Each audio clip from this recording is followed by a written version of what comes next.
அனைவருக்கும் வணக்கம்.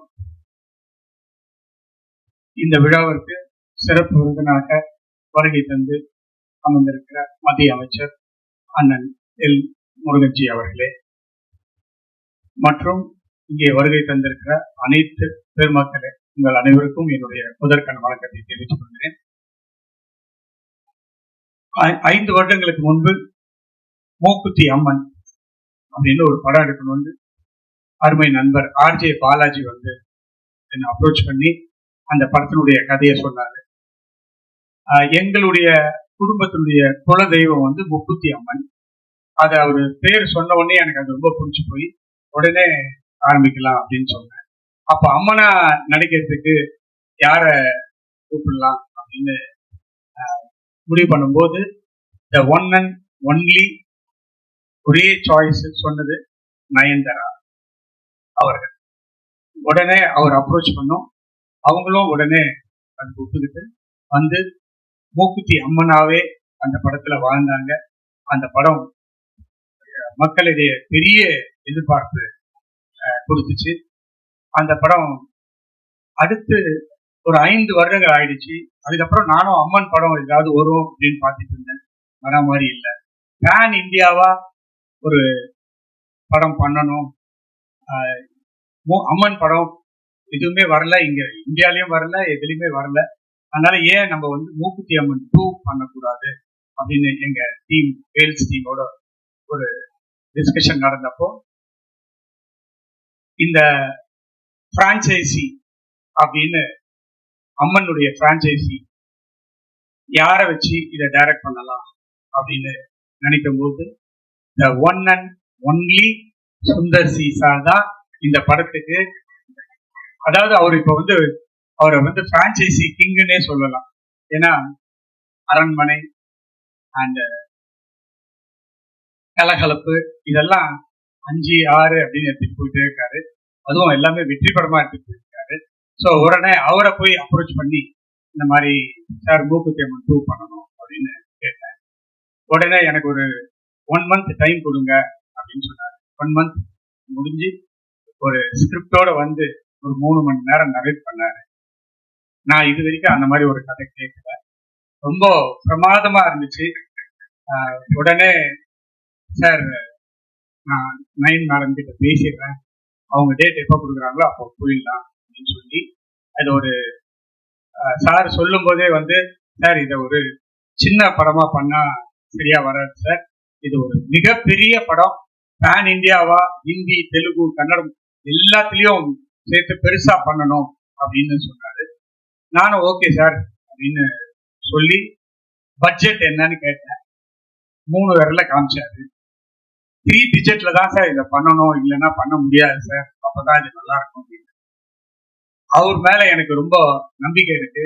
நிச்சயமா ஒரு நல்ல படத்தை கொடுப்பாரு, ஒரு பேன் இந்தியா படம் வரும் அப்படின்னு. ஓகே சார் அப்படின்னு அந்த இது வந்து அவர்கிட்டயே ஒப்படைச்சிச்சு. ஸோ இந்த ஃபுல் படத்தையும் அவரே தான் தயாரிக்கிறாரு. ஸோ நான் வந்து ஒரு பேர் மட்டும்தான்.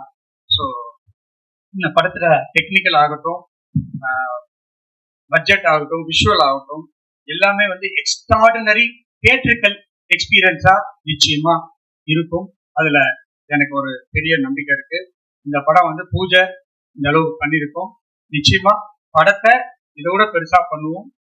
ரிலீஸ அதுக்கு மேல பேன் இந்தியால வேர்ல்டு வைடு பண்றதுக்கு எல்லா வேலையும் பண்ணிட்டு இருக்கோம். முக்கியமா இந்த படத்துல வந்து நயன்தாரா மேடம் பத்தி நான் சொல்லி ஆகணும்.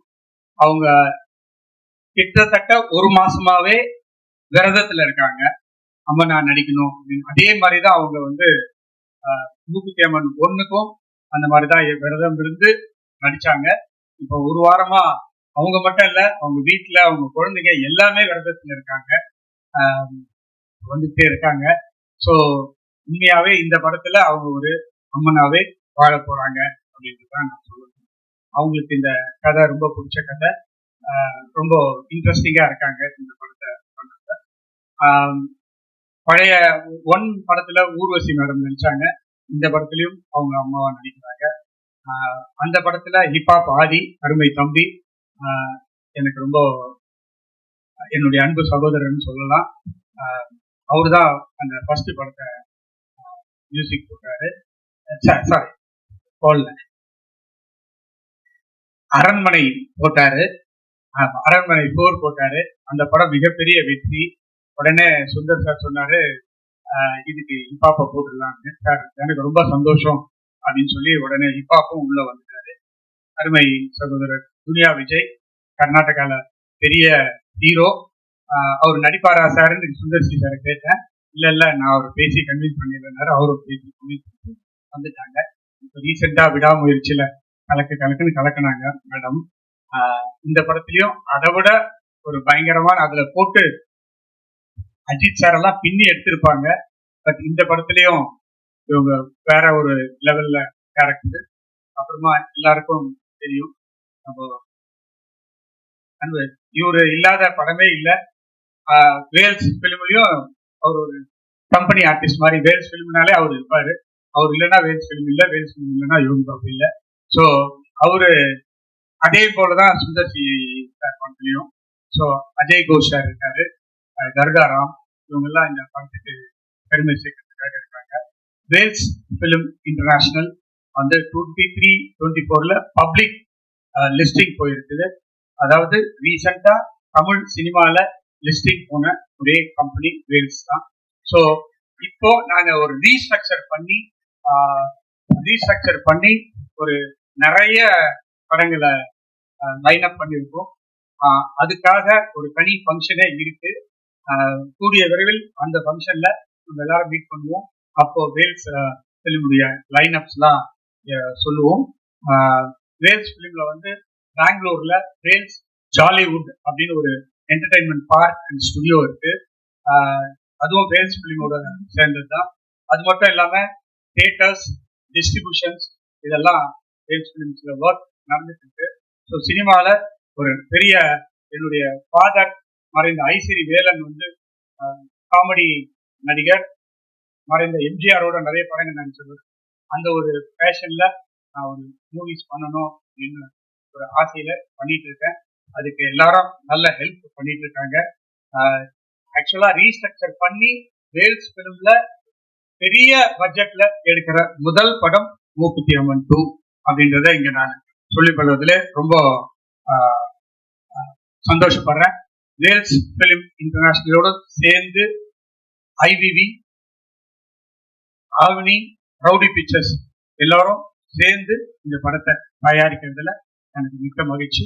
இந்த விழாவுக்கு வந்த அனைவருக்கும் என்னுடைய மனமார்ந்த நன்றியை தெரிவித்து விடைபெறுகிறேன்.